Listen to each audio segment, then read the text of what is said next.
و بینەرانی عزیزی تلویزیۆنی کۆمەڵە لەگەڵتانی بۆ گەشتی هەواڵەکانی ڕۆژی یەکشەممە ئێستاش سەردێڕی گرنگترین هەواڵەکان.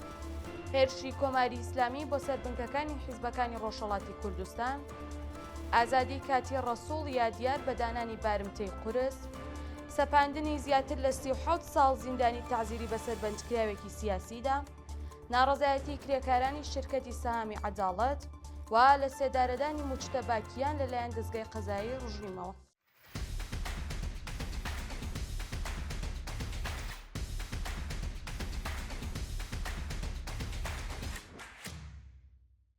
درێژەی هەواڵەکان. هێرشی کۆماری ئیسلامی بۆ سەربنکە و بارەگاکانی حیزبەکانی ڕۆژهەڵاتی کوردستان.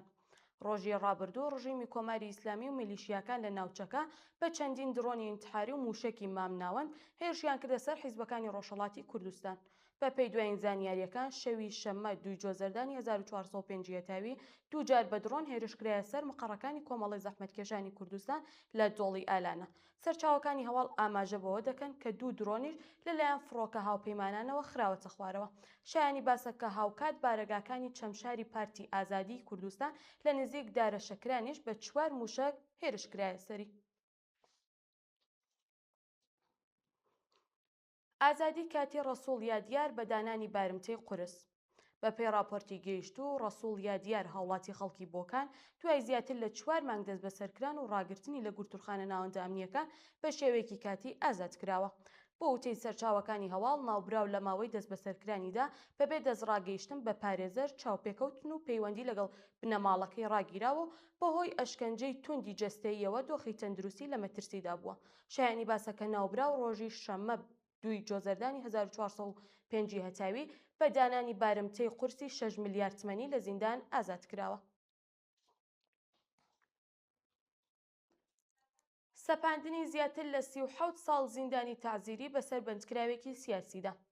بە پێی راپۆرتی گەیشتوو بیژەن کازمی بەندکراوی سیاسی ڕاگیراو لە ئێڤین لەلایەن لقی 15 دادگای ئینقلابی تارانەوە بە زیاتر لە 37 ساڵ و 6 مانگ زیندانی تەعزیری مەحکوم کراوە. بە پێی دوایین زانیاریەکان حکومەکە لەلایەن قازی عەبولقاسم سەلەواتی دەرکراوە بە ناوبراوی ڕاگەیاندووە.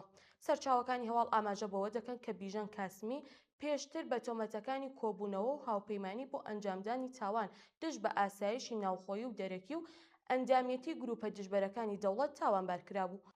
شایانی باسە کە ناوبراو هەروەها لە دۆسیەدا بە تۆمەتی پەیوەندیدار بە دابینکردنی چەک بۆ تیرۆری 2 قازی ڕازینۆ مقەیەسەش تاوانبار کراوە.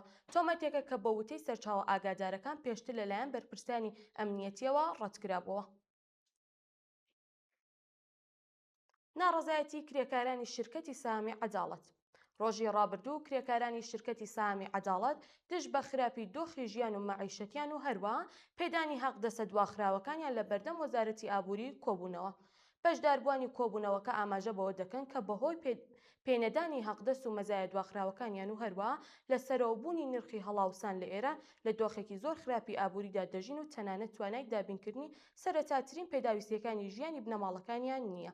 لە درێژەی ناڕەزایەتیەکەدا لە بەردەم دەرگای ژمارە 2 وەزارەتەکە بەڕێوەچووە. ناڕازیان خوازیاری بەرزکردنەوەی ئاستی حەقدەست بە پێی ڕێژەی هەڵاوسان و پێدانی حەقدەست و مەزایە دواخراوەکان و هەروەها کۆتایی هاتنی گوشارە ناوەندە ئەمنیەکان لەسەر کرێکاران ناڕازی بوون. لە سێدارەدانی موجتەباکیان لەلایەن دەستگای قەزایی ڕژیمەوە. ڕۆژی ڕابردوو موجتەباکیان بەندکراوی سیاسی ڕاگیراو لە زیندانەکانی ڕژیمی کۆماری ئیسلامی پاشتەنیا 50 ڕۆژ لە دەست بەسەرکرانی لە سێدارە دراوە. بە پێی دوایین هەواڵەکان ئەو هاوڵاتیە لەلایەن دەستگای قەزای ڕژیمی کۆماری ئیسلامیەوە بە تۆمەتی هاوکاری لەگەڵ ناوەندە ئەمنیەکانی وڵاتانی دژبەری حکوومەت لە پرۆسەی دادگایی نایاساییدا حکمی سێداری بەسەردا سەپێنراوە. شایانی باسە کە ناوبراو لە ماوەی دەست بەسەرکرانیدا لە مافی دەستڕاگەیشتن بە پارێزەری سەربەخۆ و چاوپێکەوتن و پەیوەندی لەگەڵ بنەماڵەکەی بێبەشکراوە و هەروەها بەبێ ئاگاداری بنەماڵەکەی لە سێدارە دراوە. ئەگەری ڕێکەوتنی ڕژیمی کۆماری ئیسلامی و ئەمریکا. بە پێی دوایین هەواڵەکان دۆناڵد ترامپ سەرۆکی ئەمریکا لە لێدوانێکی نوێدا ئاماژە بە ئەگەری گەیشتن بە ڕێکەوتن لەگەڵ ڕژیمی کۆماری ئیسلامی کردووە، بەڵام جەختی لەسەرەوە کردوێتەوە کە واشنگتۆن ڕێگە نادا تاران خاوەنی چەکی ئەتۆمی بێت. سەرچاوەکانی هەواڵ ئاماژە بەوە دەکەن کە ترامپ وتوویەتی ئەمریکا ئۆرانیۆمی پێنتراوی ئێران بەدەست دەهێنێت و بە ئەگەرێکی زۆر لە ناوی دەبات. سەرۆکی ئەمریکا هەروەها دژ بە سندنی باش لە کەشتیەکان لە گەروی هۆرمۆز وەستاوەتە و داوای کردووە ئەو ڕێڕەوە دەریایە بە ئازادی کراوە بێت.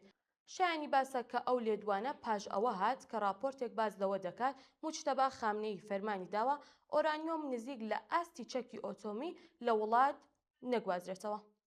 کۆبوونەوەی ئێرانیانی ئازادیخواز لە شاری فرانکفۆرتی ئاڵمان.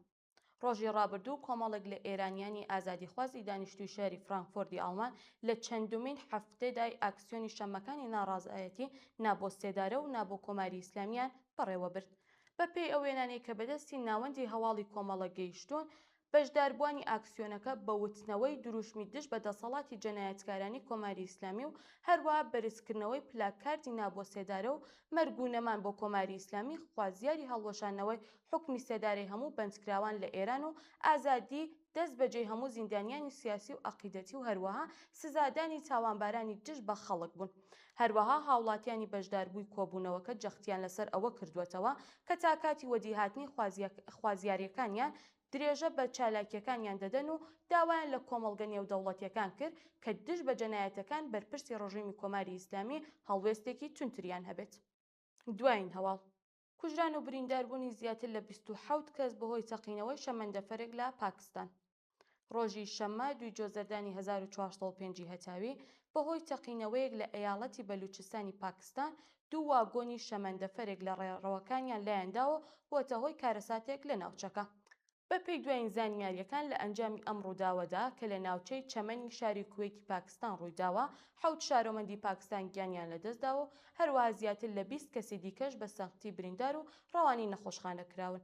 شایانی باسە کە بەرپرسانی پۆلیسی ئەو وڵاتە ڕایان گەیاندووە کە هێشتا سەبارەت بە هۆکاری تەقینەوەکە زانیاریەکی ڕوون بەدەستمان نەگەیشت و بابەتەکە لەژێر لێکۆڵینەوەدایە.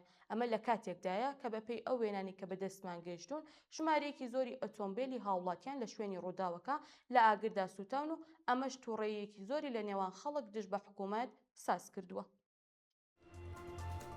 بینەرانی خۆشەویست گەشتیاواڵەکانمان پێشکەشکردن هەر شاد و بەختەوەر.